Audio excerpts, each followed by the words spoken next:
Tuhan itu cukup bagi kami. Hadirin Tuhan, kami rindu untuk mendengarkan firman-Mu. Berfirmanlah bagi kami ya Tuhan. Kami siap untuk mendengarnya. Pakailah hamba-Mu untuk menyatakan isi hati-Mu. Biarlah firman-Mu yang dinyatakan melalui mulut hamba-Mu adalah kata-kata, kalimat-kalimat yang Tuhan mau titipkan kepada jemaat di tempat ini. Sehingga firman Tuhan hari ini boleh menegur kami, boleh menguatkan kami, dan mengandung janji-janji yang penuh dengan harapan. Terima kasih Tuhan, kami percaya orang yang menggantungkan hidupnya kepada Tuhan, maka hidupnya tak pernah akan sia-sia. Orang yang menggantungkan hidupnya kepada Tuhan, maka selalu ada hari esok yang cemerlang. Terima kasih Tuhan, di dalam nama Yesus, Tuhan kami yang hidup dan yang kekal, kami berdoa. Amin. Shalom. Apa kabar? Betul luar biasa? Atau hanya basa-basi? Jawab sendiri ya. Nah, jadi memang terkadang orang suka basa-basi. Gimana kabarnya? Luar biasa.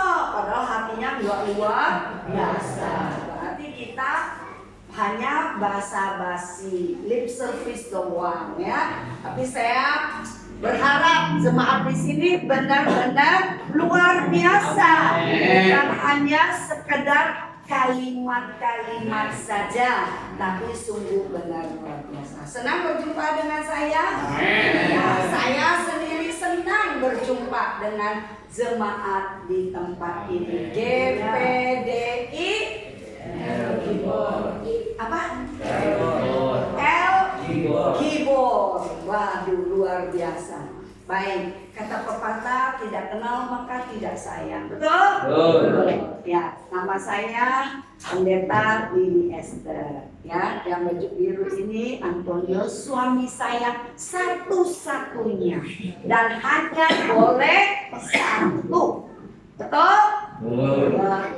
Betul ya, nggak ada yang di sininya punya istri dua atau suami dua ya, nggak boleh ya. Baik, kalau hambanya aja cuma punya suami satu, ya Bapak Ibu sesuai dengan firman Tuhan juga hanya boleh punya suami dan istri satu, ya, satu aja nggak habis gitu ya. Baik. Oke, kita mau merenungkan satu bagian firman Tuhan. Kalau ditanya asalnya dari mana, saya juga orang kampung, ya. Saya dari satu kampung yang namanya Mentok. Tahu Mentok di mana?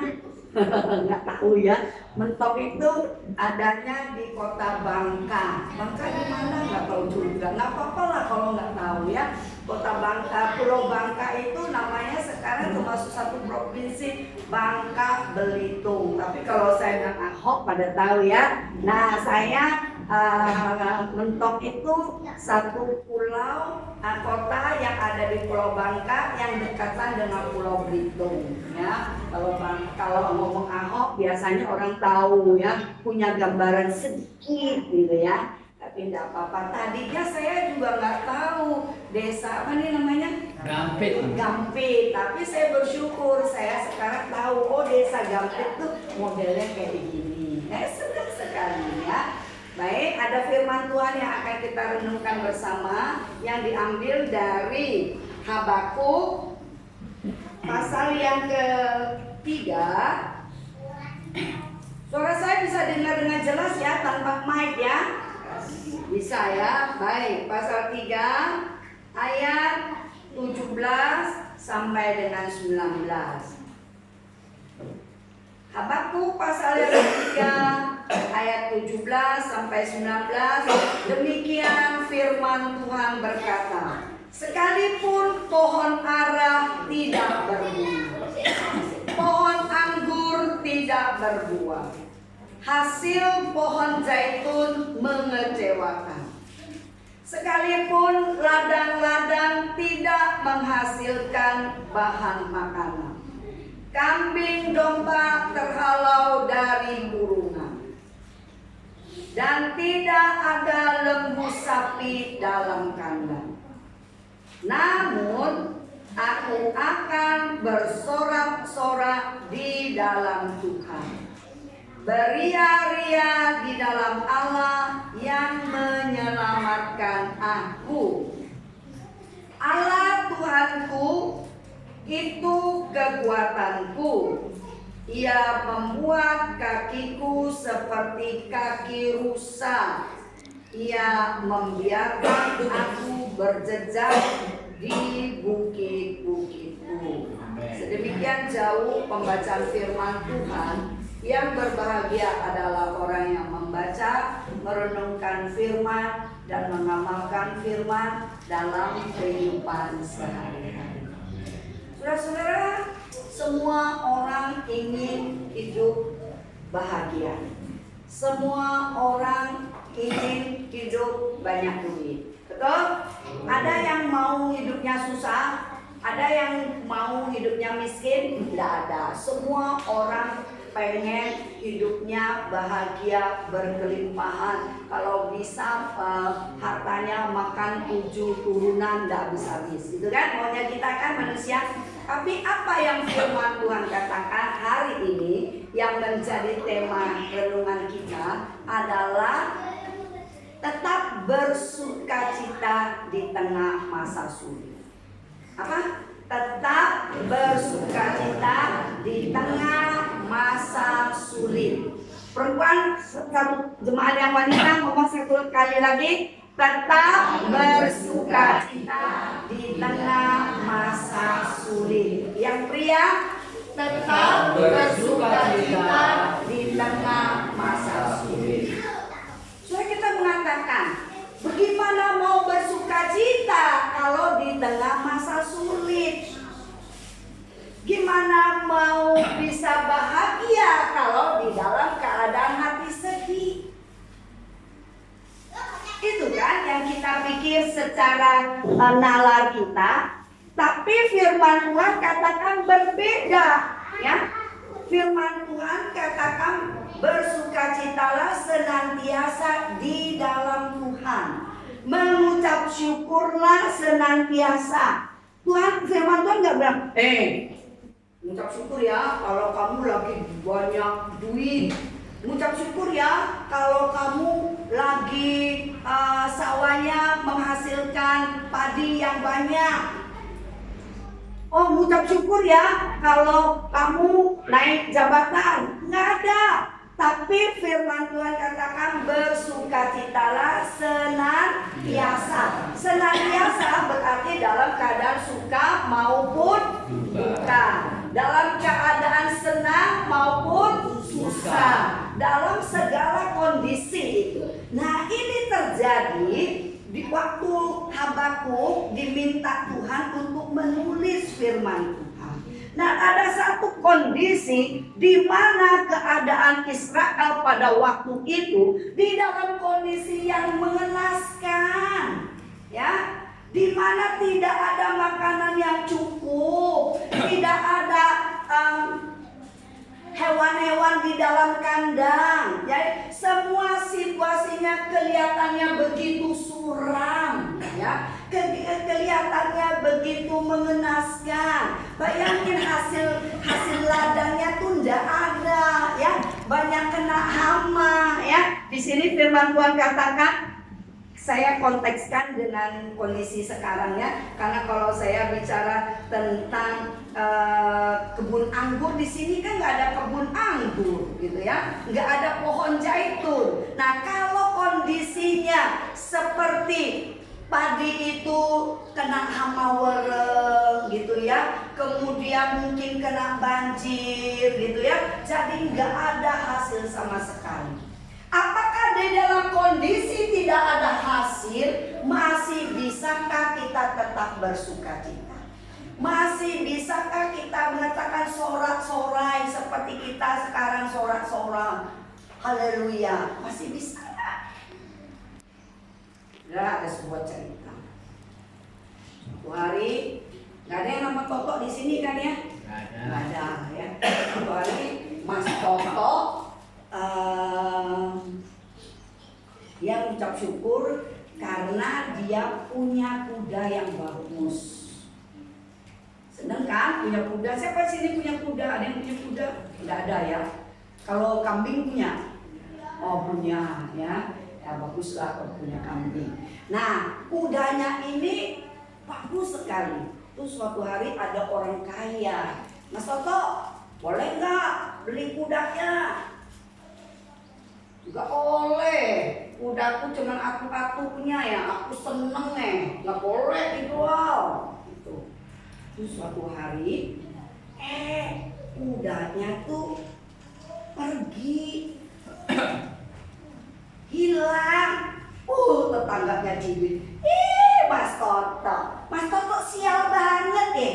Dia mau dibeli sama saudagar itu kudanya kok nggak dijual Sekarang tuh kudanya hilang, nggak ada duit deh. Kata tetangga mencibir. Kemudian si Mas Toto bilang, "Oropopo lah, aku tetap happy ya karena aku tahu Tuhan tuh punya rencana ya. Oropopo kalian pada bilang aku sial, aku suek gitu ya. Oropopo ya biar tetap puji Tuhan." Seminggu kemudian si kuda itu datang lagi, bawa temennya kuda-kuda yang lain. Wah, tetangga nyopok. Dari yang tadi mencibir langsung, "Walah, Mas Toto beruntung nih. Kok sekarang kudanya tambah katanya beruntung katanya gitu. Terus sudah gitu Mas Toto bilang, "Iya, bersyukur aja kalau sekarang ada kuda yang tambah."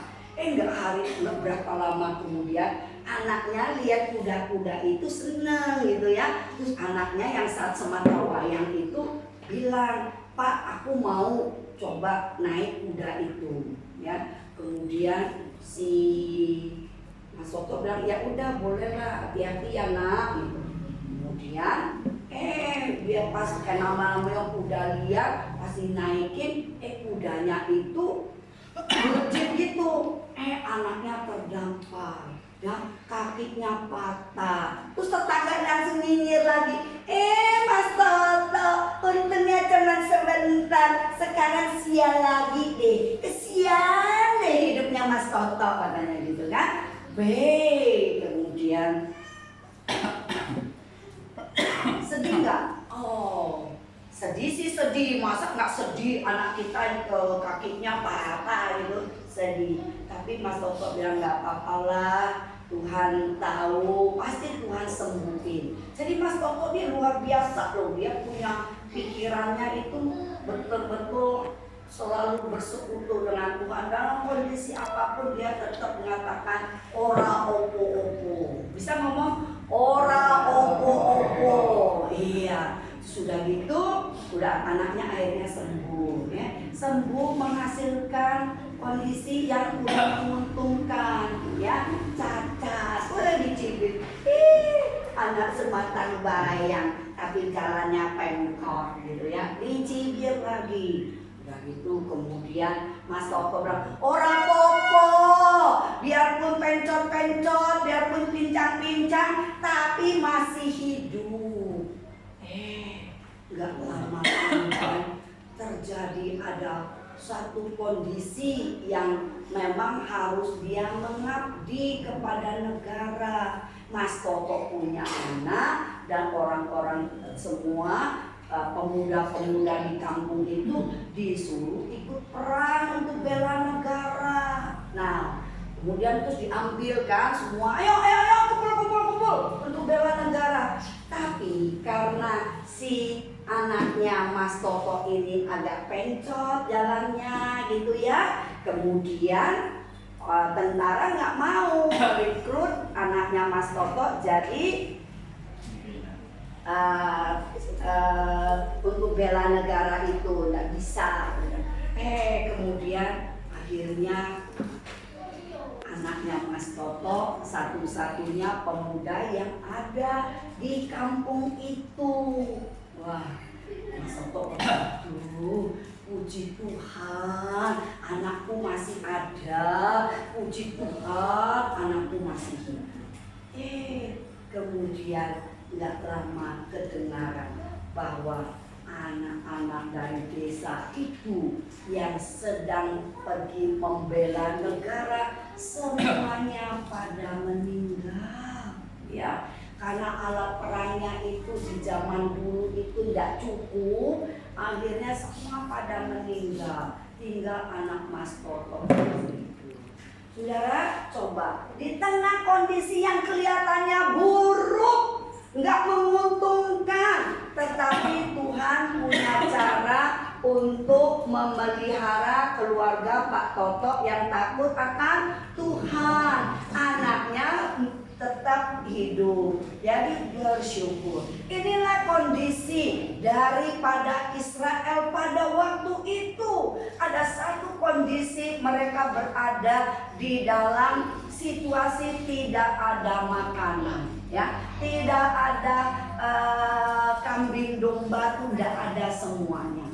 Tetapi firman Tuhan ajarnya tetap harus bersorak-sorak, tetap harus bersukacita, tetap harus tenang. Gimana mau tenang toh? Kondisi begitu sulit. Sekarang lagi sakit. Gimana mau tenang? Sudah penyakit udah stadium sekian. Kata dokter sebentar lagi mati. Bagaimana mau tenang? Udah mau mati kok tenang gitu ya. Saudara, tapi firman Tuhan katakan dalam kondisi apapun, sekalipun sekarat pun, tetap harus tenang, tetap harus cari Tuhan. Mudah atau sulit, dalam kondisi seperti demikian kita disuruh harus tetap tenang dan bersukacita. Karena dibilang harus bersorak-sorai. Enggak gampang, enggak mudah. Tapi bisa nggak? Bisa. Karena di dalam siapa? Di dalam Tuhan yang menciptakan kita. Kalau Tuhan yang memberikan kemampuan kepada kita, pasti kita bisa. Kalau mengandalkan kekuatan diri kita, pasti nggak bisa. Firman Tuhan katakan dengan jelas di sini. Dikatakan sekalipun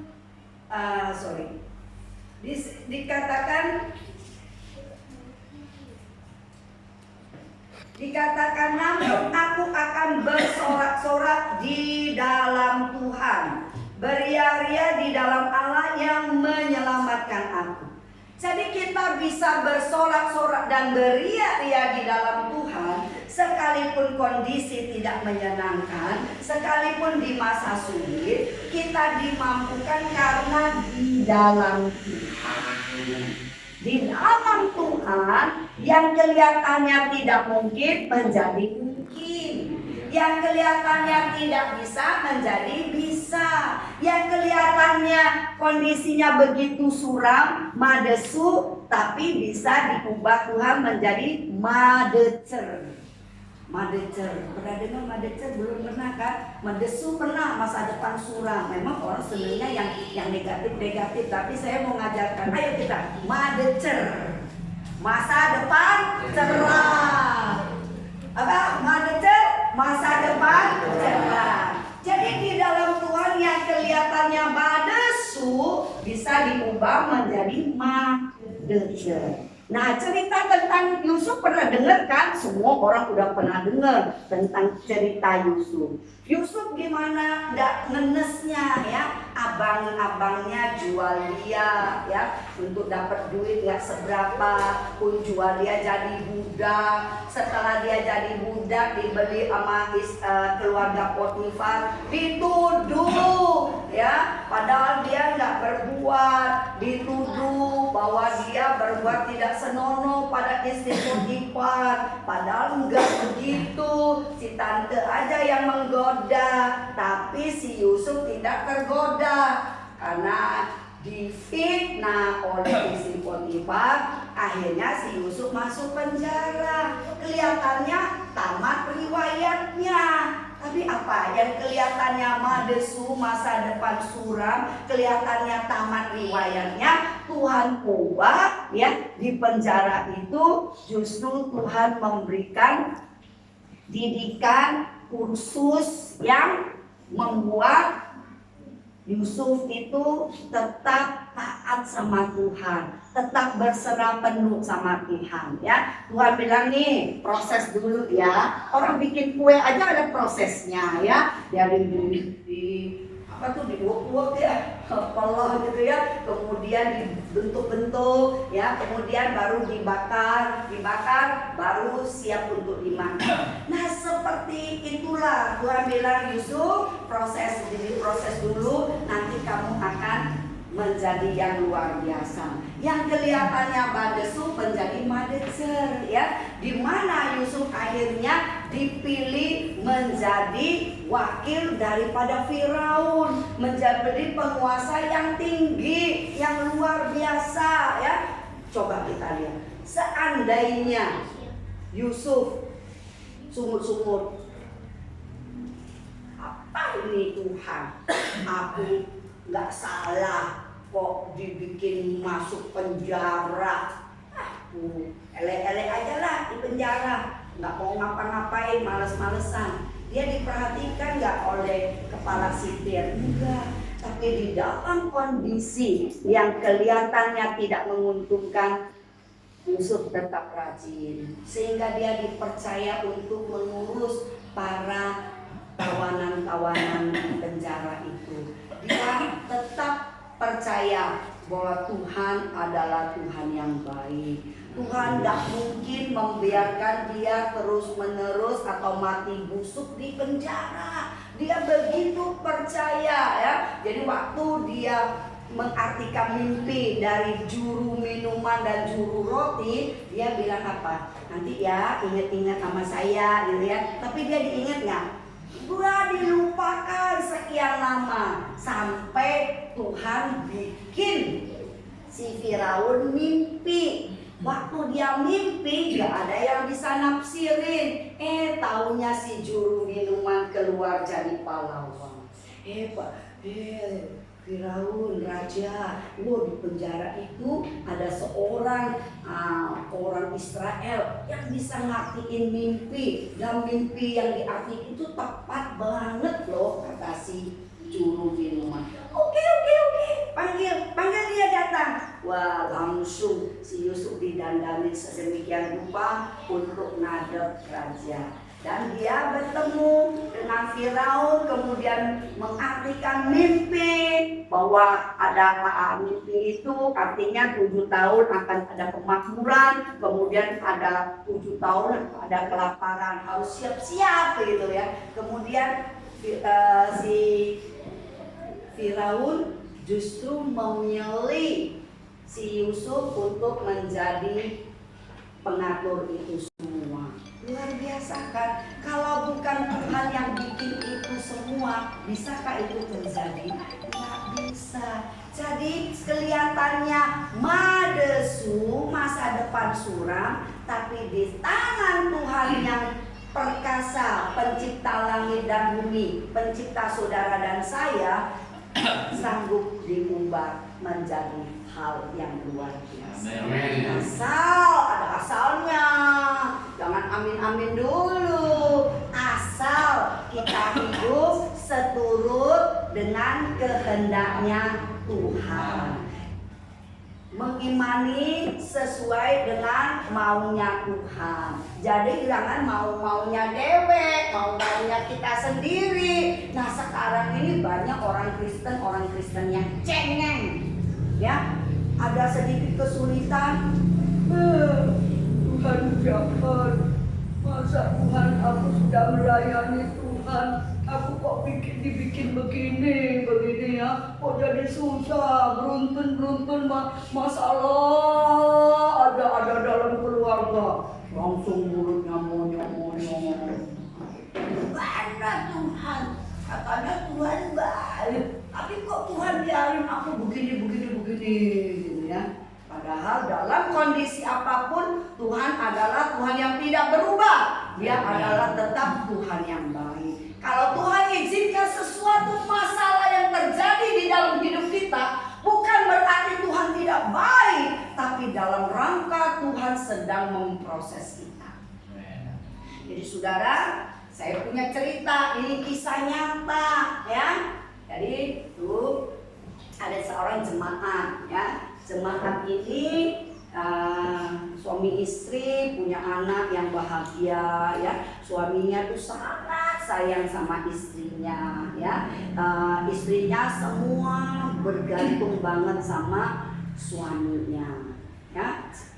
Ya kadang-kadang ada baik ada nggak baiknya juga kalau terlalu tergantung. Jadi suatu hari namanya umur manusia nggak ada yang ngertos kan, nggak ada yang ngerti kan kapan bahwa Tuhan izinkan seseorang itu hidup berapa tahun, masih muda, tahu-tahu suaminya itu baru habis jalan-jalan suami istri ya, nikmatin holiday-nya ke luar negeri, nggak lama gitu meninggal.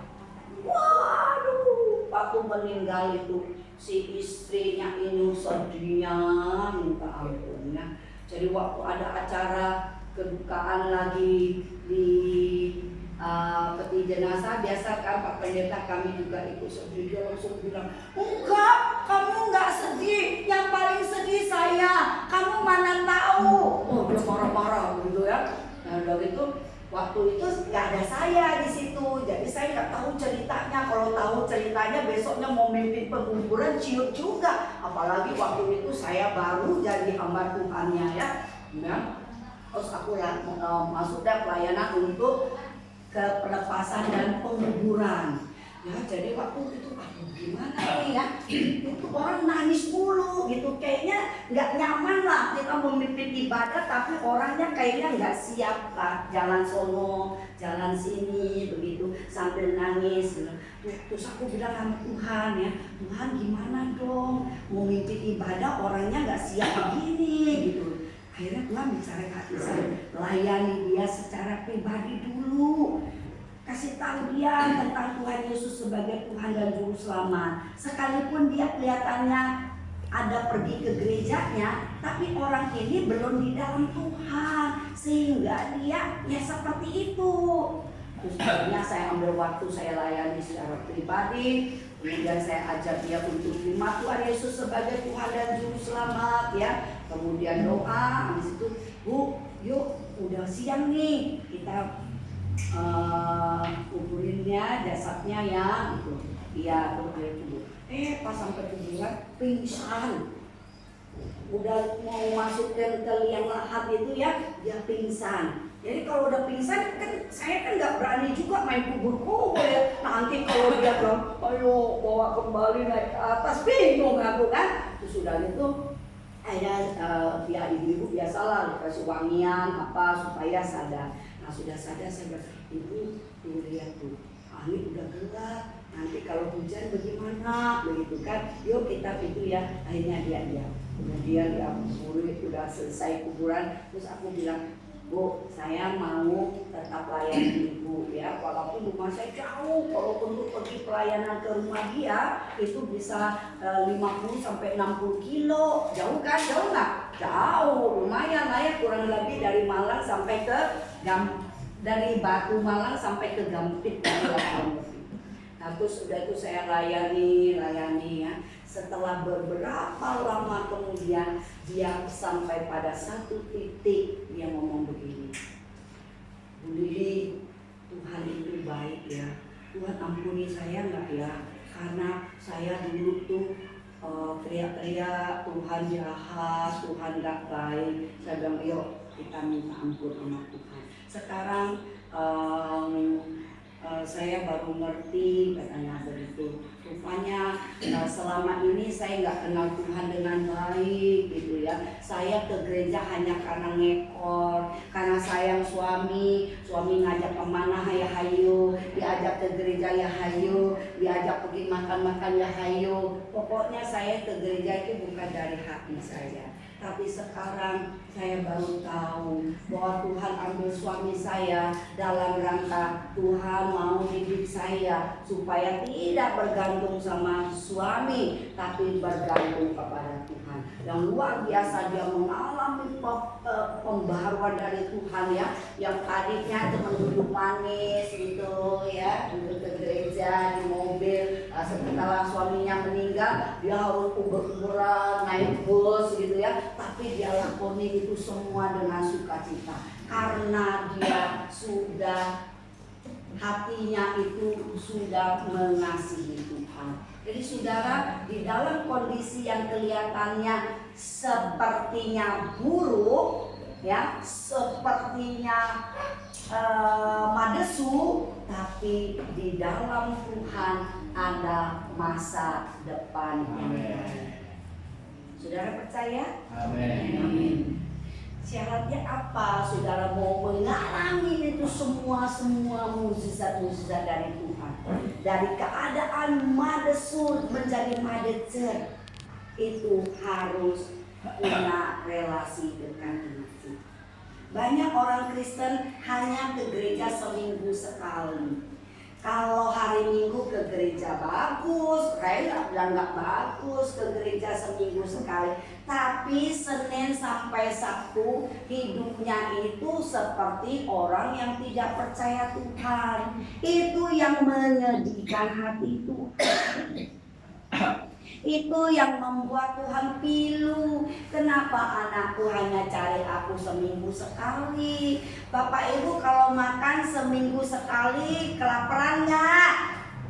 Lapar. Coba puasa seminggu sekali ya. Jangan seminggu sekali, maksud saya puasa dari Senin sampai Sabtu, hanya Minggu makan, pas mau ibadah baru makan. Rasanya gimana? Lapar. Nah, kalau jasmani kita bisa lapar, rohani kita juga bisa lapar ya, kalau tidak diisi. Nah, mengapa anak-anak Tuhan tidak mengalami pertumbuhan rohaninya walaupun sudah puluhan tahun jadi orang Kristen? Orang Kristen dia hanya pengikut Kristus gitu, tapi hidupnya nggak pernah berubah ya. Senin sampai Sabtu itu ya dia bikin semau-maunya dewe. Apa yang dia mau bikin, bohong kek, nipu kek, hayo. Kita hari Minggu baru minta ampun. Bukan seperti itu kehidupan orang Kristen. Tapi kehidupan orang Kristen kalau untuk mau mengalami di masa sulit sekalipun, tetap kita bisa tenang, tetap kita bersukacita, kita punya relasi yang baik dengan Tuhan. Relasi yang baik dengan Tuhan tuh nggak bisa hanya seminggu sekali ketemu. Kalau orang lagi pacaran, tanya deh, kepinginnya ketemunya apa? Tiap hari. Kalau bisa tiap jam. Halo sayang, iya sayang. Seneng kan kita kan? Nah begitu juga kalau kita bilang cinta sama Tuhan, kita juga cinta dan senang berelasi dengan Tuhan.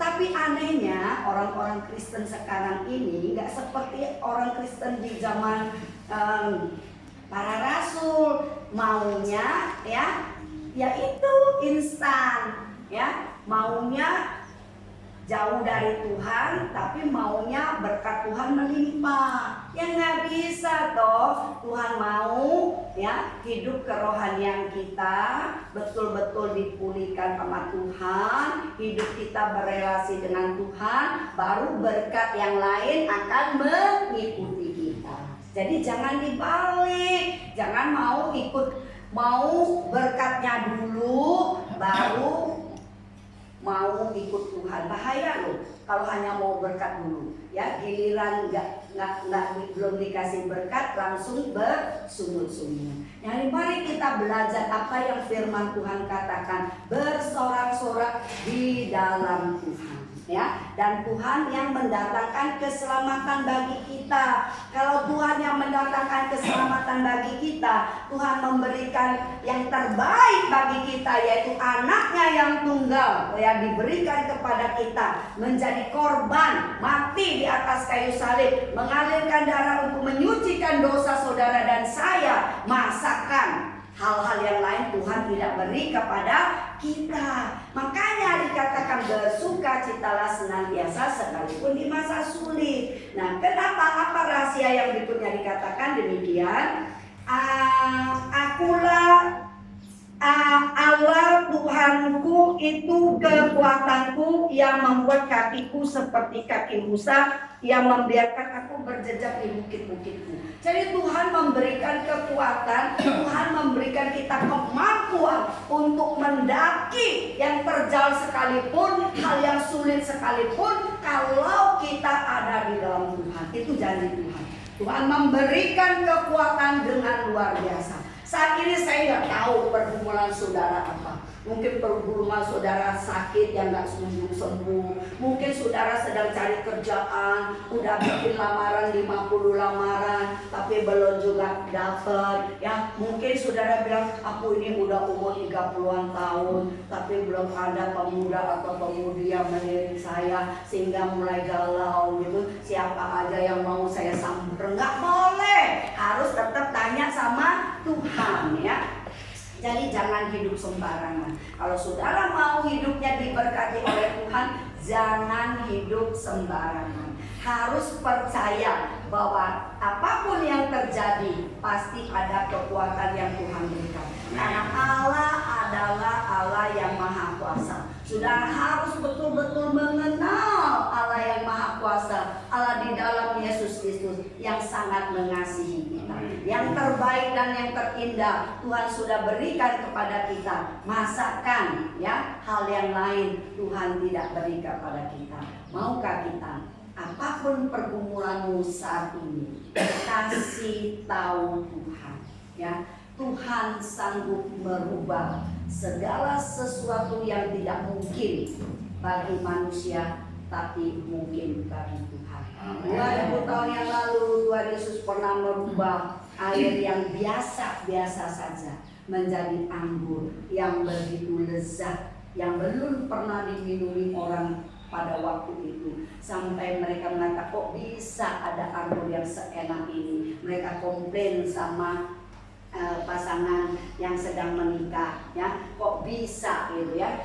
Nah, Tuhan sanggup melakukannya. Tuhan juga sanggup melakukan apapun kondisimu saat ini yang kelihatannya betul-betul tidak menyenangkan. Tetapi kalau engkau berkata, Tuhan, ini aku, pulihkan aku, berkati aku, maka Tuhan akan melakukannya. Ketika kita bisa tetap bersyukur, ya, maka pasti ada berkat. Untuk akhir daripada khotbah saya mau cerita tentang tukang tempe. Udah pernah dengar belum cerita tentang tukang tempe?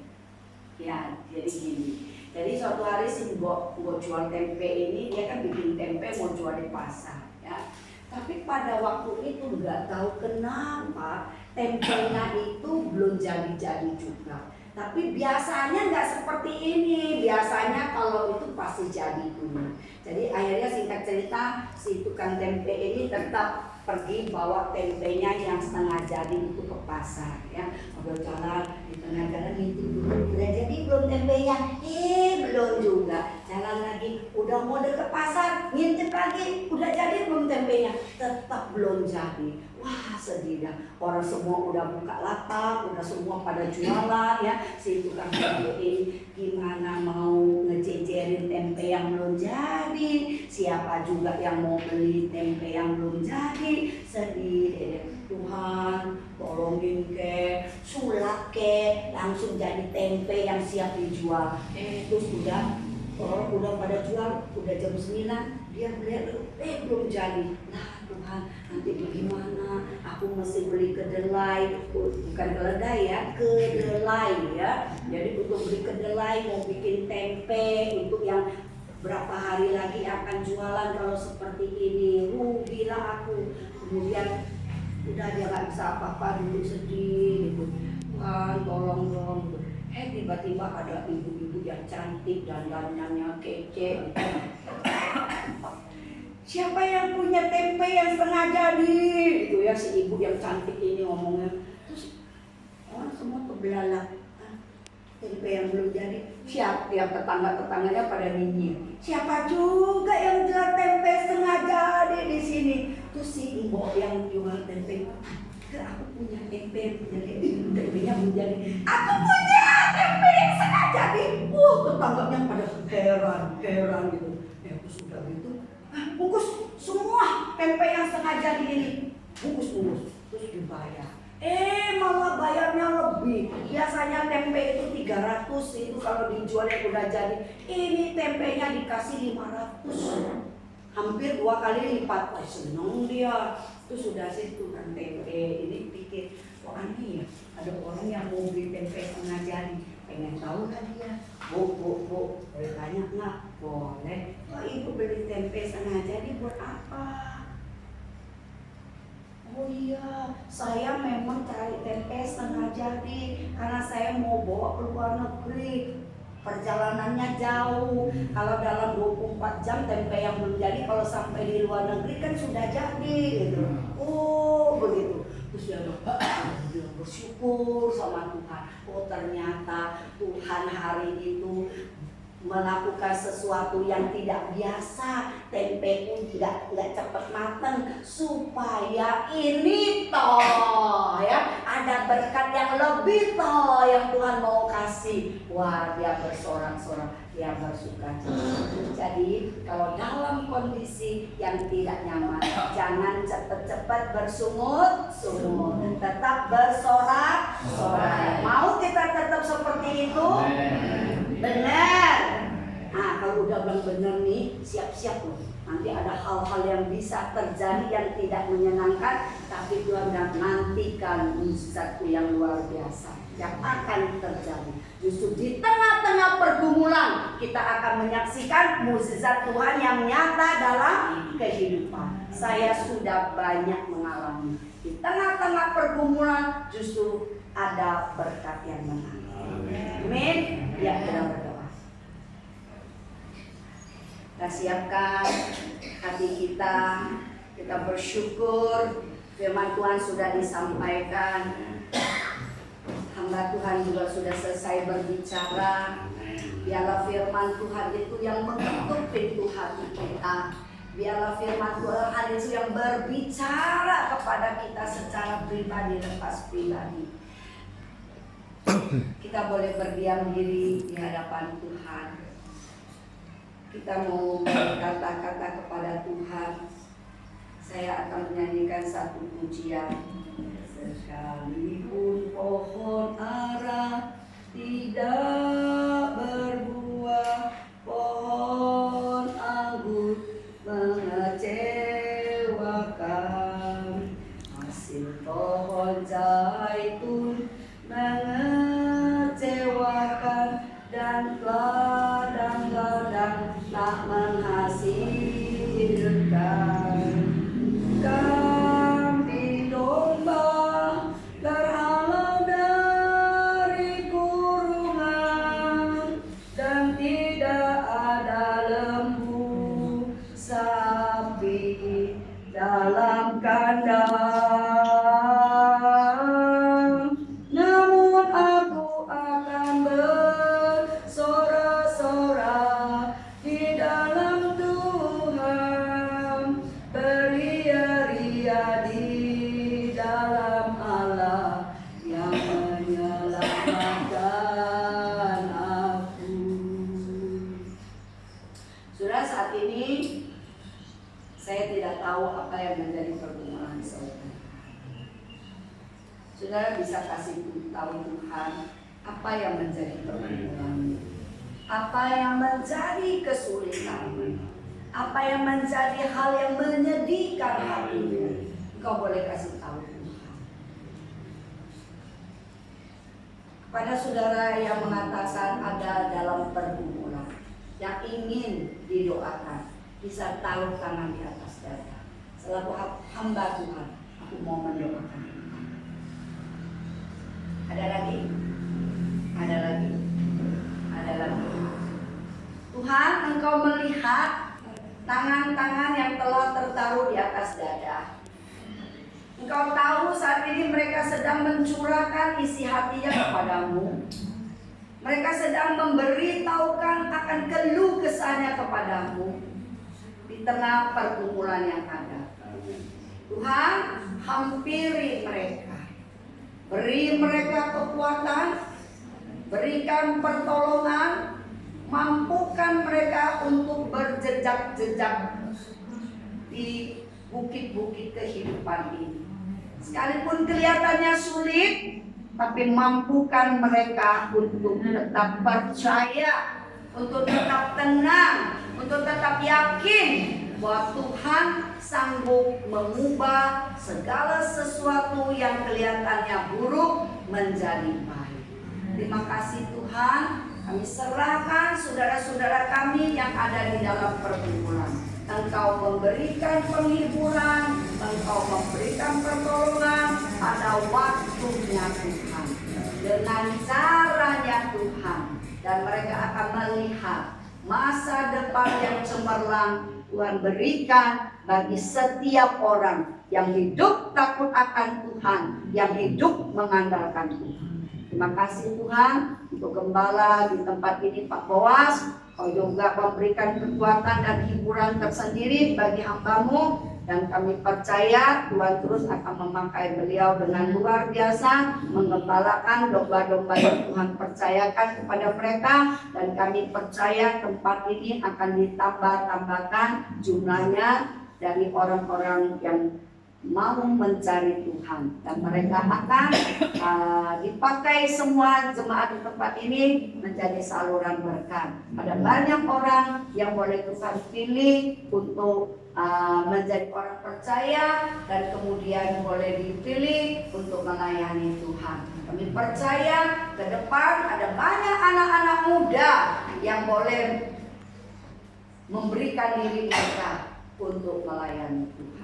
Terima kasih, di dalam nama Tuhan Yesus kami berdoa dan bersyukur. Amin. Tuhan berkati kita semua.